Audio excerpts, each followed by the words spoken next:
it's 7 p.m. It's time for us to switch over to paranormal. And Sharon Prince has joined us. If she will unmute herself and turn her camera on, we will get started with Sharon. Hi, Sharon. How are you? Hello. I'm Hello. fine. How are y'all doing? Okay. All right. Good. Sharon, how about telling us a little bit about what past life regression and reincarnation is all about, if you would, please? Oh, okay. Two different related subjects. So which one do you want me to start with first? Yeah. Just past Just life? to explain what it's about. Some of our listeners may not know what it's all about. Oh, okay. Well, I'll just tell a little bit of my story then. Okay. So I'm an intuitive reader, and I would often uncover people's past lives because they'd ask me about an issue they're dealing with now, and then I would, my consciousness would project into the past and see the past life and see how they had brought some issues forward. So a lot of people were asking me to do past life regressions for them. And I said, well, I got to get certified first. So I went ahead and took a hypnosis course because I do my past life regressions with hypnosis. And so I did I got the certification for hypnosis first, and then I took a course on, in particular, regressing people to their past lives. Anyway, so what I do is I induce hypnosis, and usually with a goal in mind.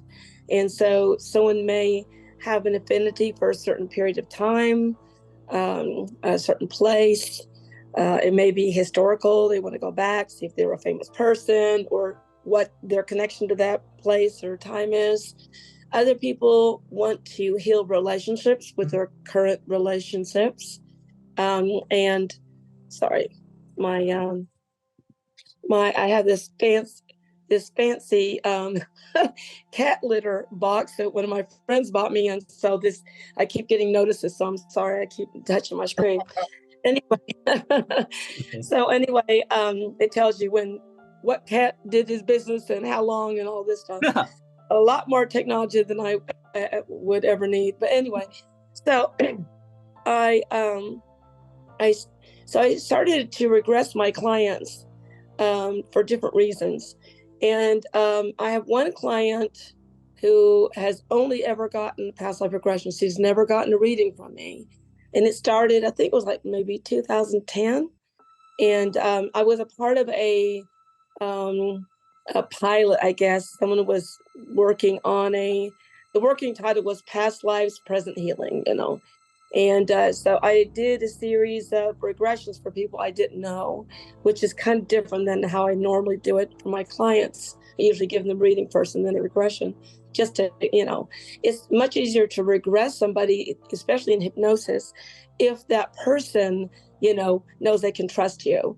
And one way they can know that they can trust you is if you're like what they call me in Austin, they call me what is it called? An evidential medium or something like that, And so, if someone has worked with me for a while, then obviously there's trust, but it's a way to kind of introduce myself to the person. So she, in her regressions, I think she's had 7, but in the first 4, maybe the first 4, her father kept showing up. And so she said, well, I want to, have a regression specifically about my father, whom I have a very, turbulent relationship, it's very, kind of like one-sided, kind of neglectful, kind of abusive, I guess, verbally abusive.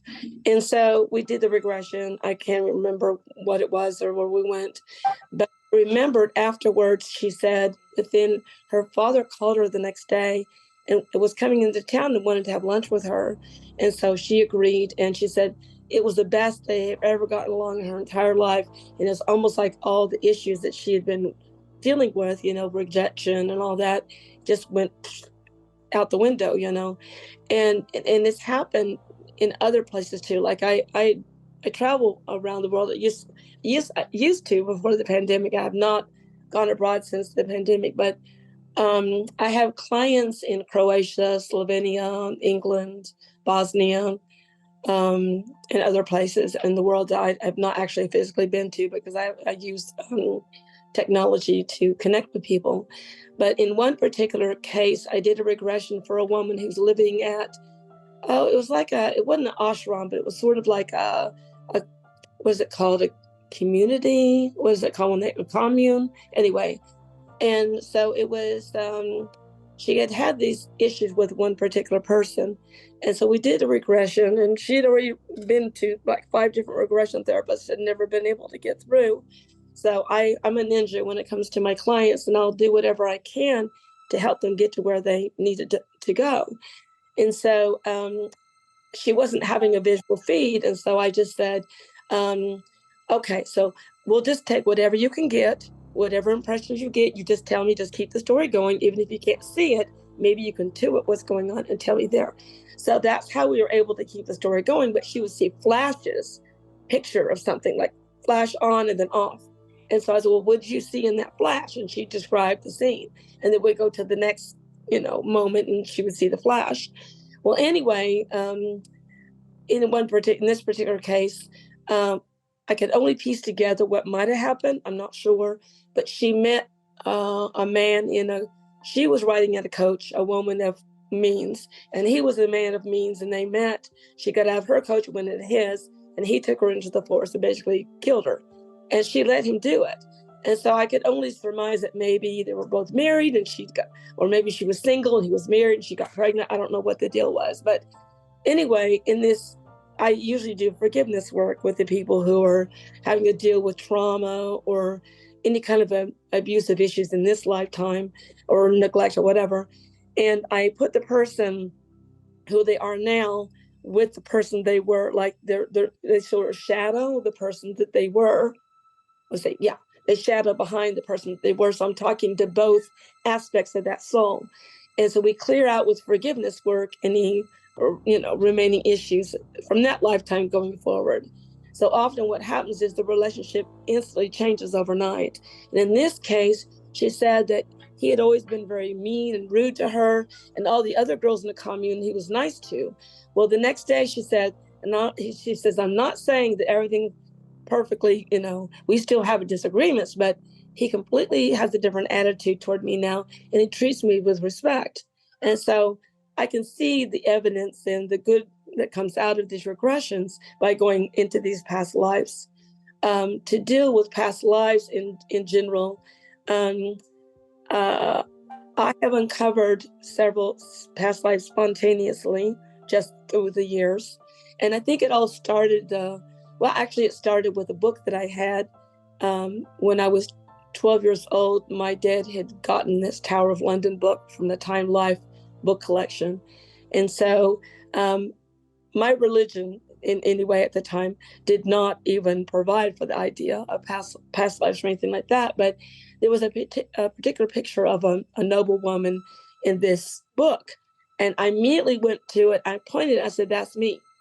And I don't know why I said that, And then years later, I had my first past life regression, I think it was 1991. And the lady who regressed me, used hypnosis. And I went back, and it was like amazing how it was like being inside a movie. And it started slow. And she, of course, had me look down at my feet, which is very common. What a regression therapist will do, will say, once they get laying into the body or whatever, look down at your feet and then describe what you're wearing. So I usually help people to really concentrate on something that's not so important, just to help them get deeper into the regression. Like, what kind of sandals are you wearing? What kind of dress? Are you a male or female? And I get the details. And the more you concentrate on something like that, the deeper you're getting into the story. But in my case, it started off slow, and then it became very intense. And so much, in fact, that the recorder that I was using slowed down. And so when I played it back, it was going really, really fast, so I couldn't understand it. But I felt that past life regression was very significant for me because I was a person of history. And so when I got the tidbits from the regression, it wasn't until a few years later that I actually did some research on her life and went through several books and went through it with a fine-tooth comb to get as much information as I could. And the details were amazing. This is a person of English nobility and had been a queen. And so because I was a person of history and not significant, just I was only a queen for a short period of time, but the details that came through the regression were verified by historical fact. So that's only one of many past lives. I'm not saying every past life I've had has been a famous one, but from my own experience, I realized the value of that because I noticed that I had attracted into this lifetime people who were key players in that past life, especially my first husband's family. My first husband and his two brothers were all participants in that.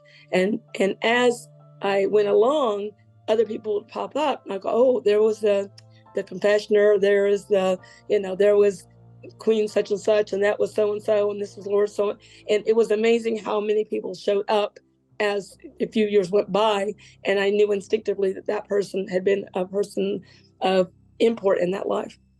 And the reason that that life came back to me in this lifetime is I had an issue with betrayal and trust. People, my father had abandoned me in the Tower of London to show loyalty to the crown instead of standing up for me, and I was set up, and things like that. So I was betrayed and forced to marry against my will and just all this stuff in this past life. And so they had followed me into this lifetime. Some of the same issues were popping up. So because of my experience and the healing that I received from that, I wanted to also help other people. So it wasn't just enough to do a past life reading for somebody. I felt it was much more beneficial if that person went, back there and saw it for themselves. And I would just guide them and ask them questions so they could uncover at their pace, and at their comfort level, whatever information that they might need to help them understand where they've been, who they are now, what the connection is, and if there's any healing that should unfinished business that needed to be finished so that you could heal, that person could heal any issues. And, they're tagging along into this lifetime. So that's basically it in a nutshell. I don't know if that answered your questions or not. Well, it answered a lot of it. Yeah. About how long does it normally take you to regress somebody? How many treatments does it take to really establish what their past lives were? Just out of curiosity. The first regression, it just really depends. If a person's gotten a reading, at least one reading from me, usually that is portent of a successful session. But the more someone has worked with me, whether it's regression or readings, whatever, obviously the easier it is for them to feel they can trust me and feel that they can just let go. Right. Usually last 2 hours, that's what I block the time for. Some are a little bit shorter than that and some run a little bit over, but I try to tie things up within 2 hours because that's a long time to be so to speak. Not that you're unconscious, but focused. You're deeply relaxed, aware of what's going on around you, but I'm guiding you to focus on whatever you need to focus on to get the information you need. Hopefully, I'm doing a good job. But some people are going deeper than others, just naturally. So if someone comes to me and they just have a regression cold turkey, they've never had a reading with me before, then it is a little bit more challenging for some people to do that. But for the most part, if I've established a rapport with somebody and they know that they can trust me, then it's easier to regress them. But some people will go deeper than others. I had someone, and this is not normal at all. And usually I ask someone to rise above, like say someone's being tortured or killed, or it's really gory or whatever. I ask them just to rise above the body and just watch what's happening, but you don't have to feel, the pain. Well, one person I tried that with, and she actually experienced physical pain. And, I kept trying to raise her up out of there, but for whatever reason, I guess she needed her soul, her person in this lifetime needed to feel that for whatever reason. But I did my best to pull her up and it reduced it a little bit, but she still was like, oh, but that's not usual at all. And another person out, I tried to get her up. She was a famous poet from England. And her husband had, I guess, overdosed her on morphine or whatever. And so she was trying to say goodbye or say, I love you, whatever. But she was so doped up, she wasn't able to. So even though I lifted her up to go to the light, to talk about her I don't know if this is popping up on my screen or not, but it says smart cat litter box. I'm sorry. No, it's not popping up there where we don't see it. Okay, good. But anyway, so she went in, she had the full British accent, she had the attitude. I mean, it was like amazing. It was like, and she was embarrassed afterwards. Like when she, you know, heard, how I described it, she was like, oh my God, I must have been possessed or something, And so she started doubting it. But while you're in the moment, if you're open, you're just experiencing it. It's just the mind it plays, it gets involved, and ego has to like explain things and kind of like diminish things sometimes for people. But anyway, I try to pull her up out of that scene back to the light to watch her husband, watch him, live out his life and then come join her in the light. And she got stuck there for a little bit. And I'm like, oh my goodness, regression 101, like, what do you do now? I've tapped her on the shoulder, she's not coming out. So finally, I just had to say to her name. I said, so-and-so. And I had to touch her again. I said, so-and-so, it's me. You've got to come out. And so I found a way to get around that. So I have learned so many things just, on the fly, Yeah. Well, let me ask you this. What are some indicators that a person probably has had past lives? How would they recognize whether they have been reincarnated? I'm going to say the new souls coming in may not have any karma on this planet. And there are a lot of young people coming in who this is actually their first time. They're like reinforcements, for life force. But I would say of a certain age, most people have had at least one lifetime. So I would say literally all of my clients that I've never met, honestly, I shouldn't say that. I've never met anyone except for a very young person that didn't have some sort of history on the planet. So I would say usually it's something that triggers you. You may have a strong emotional reaction to a place you've never been before, and you'll go, oh my gosh, I've been here before, but I know I haven't been here before, but my logical mind is telling me I've never been here before, but my heart's telling me I have been here before. So usually that will be an indication, a strong, like hearing a song and then bursting out into tears. And the song is not even the one that you know. Like I had bagpipe by P-Rock, which is a lament. It's like a very woeful, sad tune that I listened to. It was back in the late 80s, I think. And I just burst into tears. And then what it connected to was a tune that was played during my lifetime when I was a man in Scotland, and during the plague. And so that tune, the pipe would always march up the hill where the graveyard was. And, and that tune was played for my wife who died and both my children in that lifetime. And so immediately it just pulled on my heartstring and I just bawled like a baby, not understanding why. You may have a fascination, since the deja vu is definitely one reason. Emotions is another reason. And just almost an obsession. I know a couple who are obsessed with the Titanic, and I'm pretty certain that one of them had a lifetime during that probably either died on the Titanic or escaped, but they are completely obsessed with that particular bit of history. So I would say, an interest, a strong interest, or even an obsession about something often indicates some kind of past life connection. Okay. Well, Bubba, do you have any questions so far? No, I'm good. I'm just listening and looking at the new. Okay. Bubba? No, I didn't know if I heard the answer to the question that you said. So, like, for example, some people, let's just say John, he's told me of his past life, reincarnation. He's been here before. So how come I don't think about it? I haven't had that happen, do you have to take, hypnosis? Do you have to, go and sit for hours? And I think that if I was totally relaxed for 2 hours, yes, I would probably be asleep too. Most people But say that, but never had anyone how could do that before.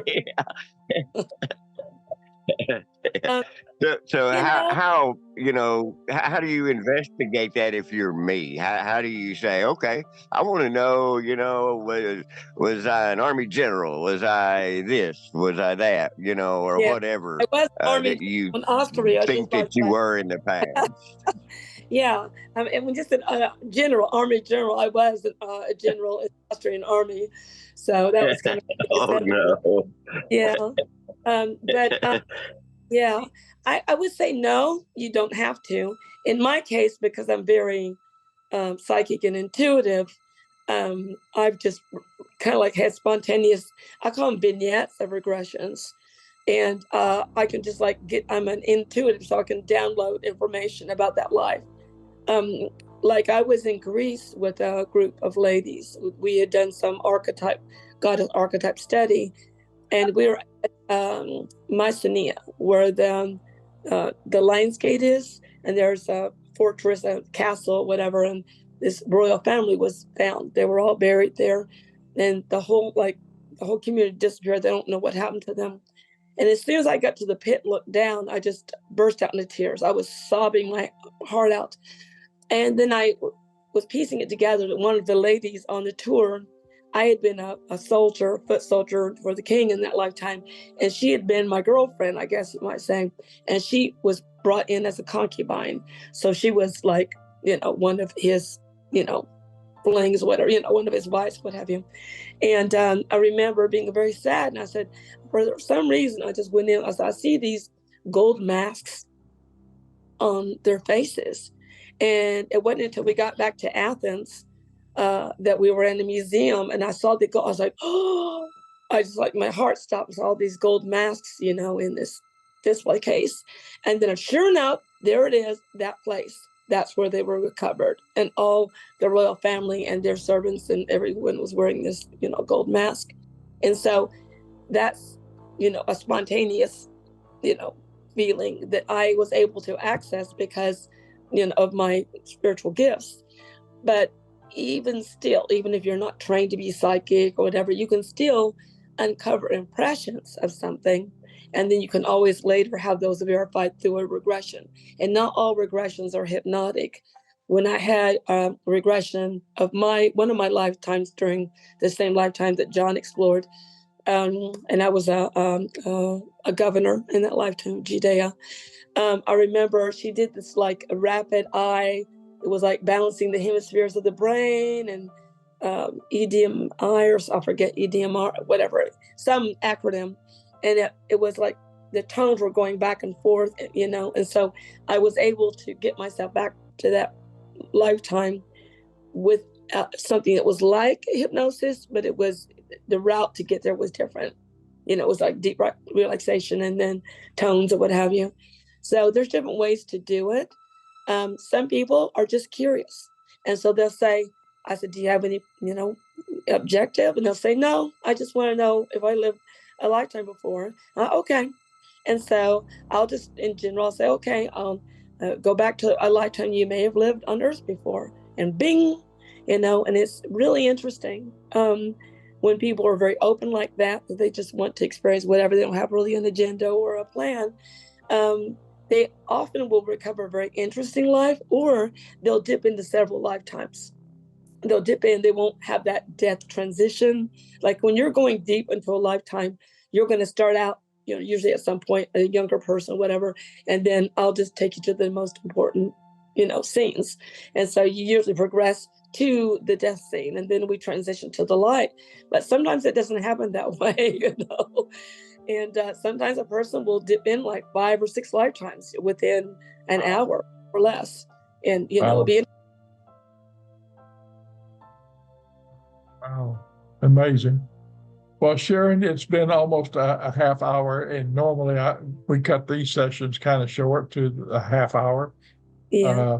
I can't think of, is there anything else you'd like to share with us before we let you go and cut you loose? Yeah, I appreciate you so much inviting me to the program, and I remember you interviewed me when my book John of Old, John of New came out back in, I think it was it came out in 2008, but I think you interviewed me in 2009. So it's kind of funny that we stayed in contact and things have come full circle. And now, what you're exploring really ties in with what we talked about so many years ago. Sure, sure. But yeah, if anyone is interested in getting a reading or regressions, or they're welcome to contact me, and I'm more than happy to assist them if I can. I also do coaching, life Okay. coaching like that. So Well, I'll put your contact information with our YouTube presentations, and that all way right, they can check in with you if they like to. all right, Okay, thank sir. you. Thank you. All right, Uh-huh. bye, everyone. Good night. Thank you for Bye attending. bye. Yeah, you're Bye-bye. welcome. Bye bye. Okay, I'm going to end the Facebook, stop the live stream, and I'm going to stop the recording.